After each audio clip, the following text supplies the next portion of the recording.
So this is a video that will briefly discuss the arc addition postulate. This postulate reads that the measure of an arc formed by two adjacent arcs is the sum of the measures of the two arcs.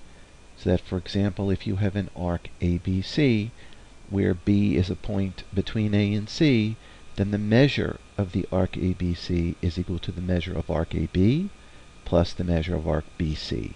So you simply just add arcs. You can see the diagram here. If we have the measure of arc ABC starting from A all the way around from B to C, that is equal to the measure of arc AB, which is the measure of arc from A to B, plus the measure of arc B to C. So you sort of add arcs like you would add add numbers using regular numerical addition. So take a look, for example, at some of these problems. We have the question here, find the measure of each arc. And we're being asked to find the measure of GE, GEF, and GF. And we're given this diagram. I know it's a bit blurry on the right, but I think you can make out the letters F, G, H, and E.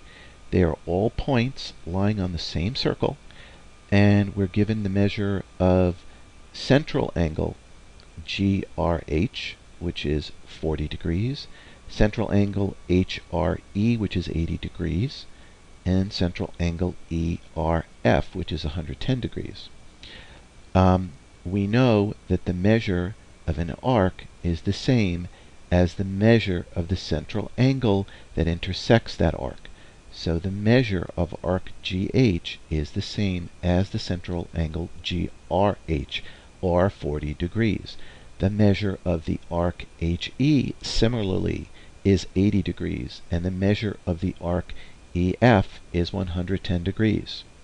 So we're being asked now to find the measure of arc GE. So that would be the measure of arc GH plus the measure of arc HE, which is 40 degrees plus 80 degrees, or 120 degrees, which is what we see here. Next, we're being asked to find the measure of arc GEF. So we have to find the letters as they lie in that order along the circle. So G to E to F. It's this arc here, from G to E to F.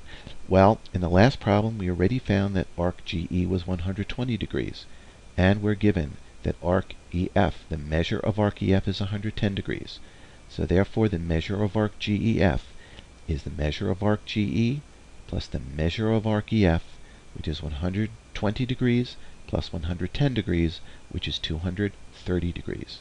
So now we know that the measure of arc GEF is 230 degrees. And finally, we're asked to find the measure of arc GF, which is the measure of this arc from G to F. Well, we've already found the measure of arc GEF, which was 230 degrees. And we know that GEF plus FG, which is the same as GF, FG, will bring us back to G. So if we start from G, go through to E to F, and then come from F to go back to G, we will have traveled a full 360 degrees. So therefore, the measure of arc GF must be 360 degrees minus the measure of arc GEF. And that's what we have here. Measure of GF is 360 minus the measure of arc GEF, or 230, which gives us 130 degrees. So therefore, arc GF is 130 degrees.